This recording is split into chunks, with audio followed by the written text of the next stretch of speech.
Ramiro Castiñeira se cruzó fuertemente contra la periodista María O'Donnell. Parece que ciertos periodistas se acordaron ahora del rumbo económico del país y que bastante años se mantuvieron bastante callados. Parece que la pauta oficial, gente, hace que varios periodistas se queden mudos por una época, pero cuando asume un gobierno que no les da la pauta oficial, se ponen como locos. Disfruta el video. Ramiro Castiñeira es economista, dirige la consultora econométrica y integra el Consejo de Asesores Económicos de la Presidencia de la Nación. ¿Qué tal, Ramiro? ¿Cómo le va? Buen día.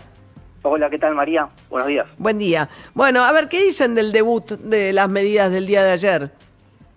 Mira, a ver, hay que enganchar lo que fueron los primeros 6 meses y esta primera etapa con la segunda etapa. El gobierno puede anunciar emisión cero porque logró el déficit cero. Y el déficit cero estamos hablando tanto del gobierno nacional como del Banco Central. Cuando sumamos los dos déficits que heredó este gobierno, estamos hablando de la friolera de 15 puntos del PBI, que si lo pasamos a dólares, es el equivalente a 90.000 millones de dólares de déficit fiscal. El año pasado, todo este déficit fiscal, la mayor parte se cubrió emitiendo, se emitieron pesos por el equivalente a 60.000 millones de dólares, lo cual terminó en esta explosión inflacionaria del 300% al que tocó ¿no? el proceso inflacionario, muy similar al Rodrigazo del 74. Bueno, ahora, después de acomodar las cuentas públicas, después de pasar a un déficit cero tanto en las cuentas del gobierno nacional como del Banco Central, es que el gobierno puede asumir el compromiso de emisión cero.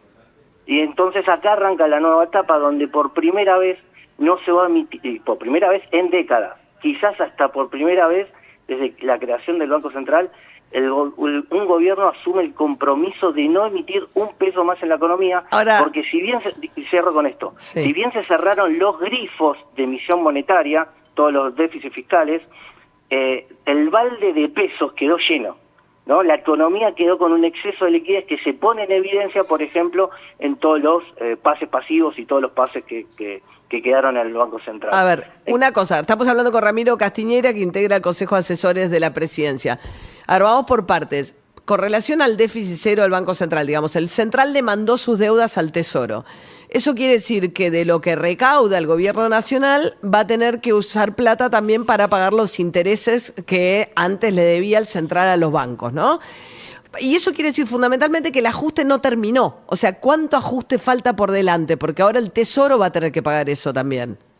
A un punto no menor, antes de pasarle la deuda del Banco Central al Ministerio de Economía, y se la pasa porque la deuda es del Ministerio de Economía, porque fue para financiar al Ministerio de Economía, antes de pasarle la deuda, primero lo que hizo fue una drástica baja de la tasa de interés, lo que permitió, en consecuencia, bajar la carga de intereses de 10 puntos del PBI, la deuda que tenía el Banco Central, a 1 punto del PBI. Está bien, pero aún así quiere decir que el ajuste no es suficiente, que ahora hay que seguir ajustando. ¿De dónde van a seguir cortando?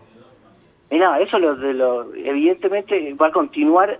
El compromiso de déficit cero no se negocia, porque el déficit cero es lo que permite la estabilidad monetaria. No, yo entiendo, Ramiro, pero la pregunta es esta. Por un lado, el gobierno dijo que va a eliminar una parte o va a bajar significativamente el impuesto país, que es una de las fuentes principales de recaudación. Luego dijo que el Tesoro además va a pagar estos intereses, que vos decís son mucho menos porque bajó la tasa, pero de todas maneras son obligaciones nuevas para el Tesoro. O sea que va a recaudar menos y a la vez va a tener que pagar más porque va a asumir intereses de la deuda con los bancos. ¿Dónde va a ser el ajuste después de todo el ajuste que hizo para poder hacer todo eso? ¿Dónde sigue el ajuste? A ver, si en este año se hizo un ajuste de 15 puntos del PBI, sí, donde todos los economistas y todo el mundo te decía que era imposible. ¿Por qué ahora se empieza a dudar con un ajuste que se va a tener que hacer sobre el gasto público de ponerle 1,5 puntos del PBI? O sea, el 10% del esfuerzo que se hizo este año, ya con una economía rebotando en nivel. Pero de uno actividad. dice, ya licuaron una parte de las jubilaciones, ya cortaron toda la obra pública, ya decís, ¿de dónde vas a seguir cortando? Porque además vas a recaudar menos y a la vez vas a tener mayores compromisos. Entonces, ¿de dónde viene ese ajuste nuevo? Mirá, a ver, estamos a las puertas de que presenten el presupuesto. Me estás haciendo una pregunta que yo no tengo la respuesta. Ok. Entonces, vamos después a la otra parte. Lo que sí, al margen de eso, Macroeconómicamente, lo que no tengo duda es que el déficit fiscal no se negocia, el déficit cero no se negocia porque cuentas públicas sanas permiten una moneda sana, y una moneda sana es una moneda sin inflación, y una moneda sin inflación es la herramienta para que el sector privado pueda comerciar, y Ahora, la herramienta para que el sector privado pueda comerciar es la que le permita al sector privado crecer y desarrollarse con independencia de la dádiva de la política. Ramiro Castiñeira, estamos hablando con él, asesor económico. Caputo y Milei vienen hablando de señales de recuperación económica. Fuera de lo que uno ve en sectores como minería o petróleo por el boom de Vaca Muerta, etcétera, no veo, por lo menos, indicios claros de recuperación económica. ¿Lo ven en algún lado? A ver, lo que creo que sí hay consenso en el mercado de que la macroeconomía habría tocado piso más o menos entre marzo y abril. Y también hay consenso Pero tocar en el mercado. piso y recuperar son dos cosas distintas. No, pero bueno, voy al número que está según el relevamiento de expectativa del mercado, que lo pueden bajar del informe del Banco Central. Según la proyección del consenso de mercado, el año que viene la economía ya va a estar creciendo al 3,5%. Lo que no se siente hoy en este momento, porque lo que se siente hoy es que tocó piso. El año que viene... Pero a ver, ¿y por qué va a rebotar la macroeconomía? Principalmente porque Argentina, con el equilibrio fiscal, se sacó encima el impuesto inflacionario y en consecuencia recupera, vos imaginate la inflación como la neblina, ¿no? Como la niebla cuando estás manejando. Está bien, pero 300% el punto de inflación no te dejaba manejar. Está bueno, bien. ahora con el freno del proceso inflacionario, nuevamente se despeja el escenario, el sector privado va a empezar nuevamente a comerciar. El año que viene. Mira, el proceso macroeconómico ya arrancó, que me decís, no se nota, sí, no se nota, pero ya arrancó. Ok. Y con relación al uso, digamos, ayer el mercado pareció decir dos cosas. Está bien, vas a intervenir en el contado con liqui y lo vas a hacer bajar, pero esto me hace dudar a mí, porque no vas a juntar reservas, porque gran parte de las reservas que te podrías hacer comprándole los dólares a los exportadores, la vas a estar usando para intervenir en el contado con liqui. Eso es lo que pasó ayer, ¿no?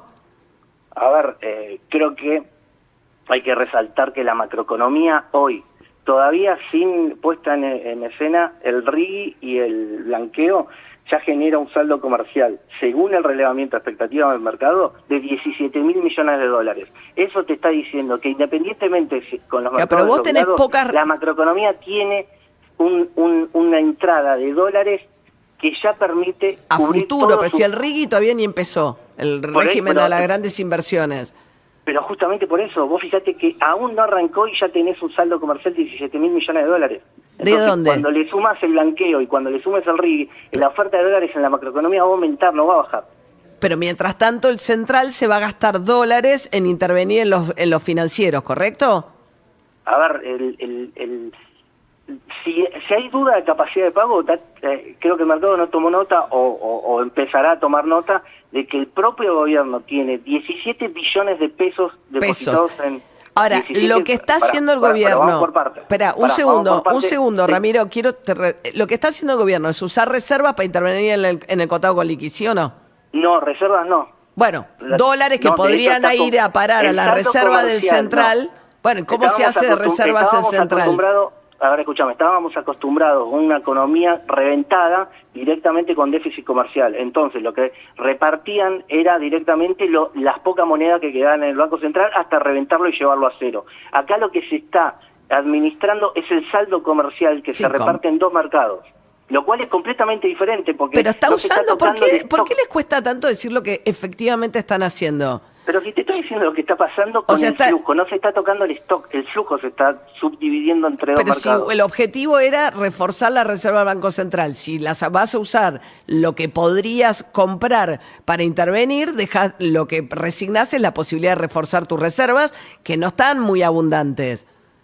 No, sí, lamentablemente esta discusión no arrancó antes de que nos revienten en el Banco Central. Si Cristina se fumó 50.000 millones de dólares, Alberto Fernández se fumó 20.000 millones de dólares. Hoy tendríamos que tener de piso 70.000 millones de reservas. Lamentablemente la dejaron en cero, sí, lamentablemente hay que partir desde ahí. Bien, Ramiro Castiñeira es economista, dirige la consultora econométrica. ¿Dio cero realmente una semana de inflación? Porque estaba muy contento con el número de econométrica, Milei.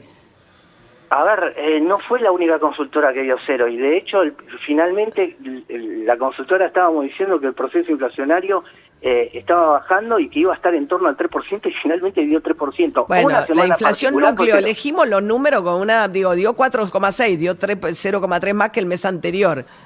Sí, pero que no nos tape... No, está bien, pero elegimos, hay una selectividad de números. Te escucho. No, digo, todo es más complejo, me imagino, en economía, nada es tan sencillo ni tan simple, pero no dio 3 en todo caso, la inflación promedio dio 4,6. No, solo te digo eso, de que no fue la única consultora que dio cero y el relevamiento de hecho estábamos trabajando en las últimas 4 semanas, nos estaba dando 2,5 y después el banco, el INDEC publicó 3, así que no tuvimos muy lejos del número. Lo que es la inflación semanal es nada más que para intentar anticipar el número que Bien. va a estar publicando el Banco Central para sacarle el pulso a la economía. Y Bien, yo digo, Ramiro Castiñeira, gracias. Es economista, integra el Consejo de Asesores de la presidencia de Javier Milei y su consultora es la que había dado en una semana que la inflación de alimentos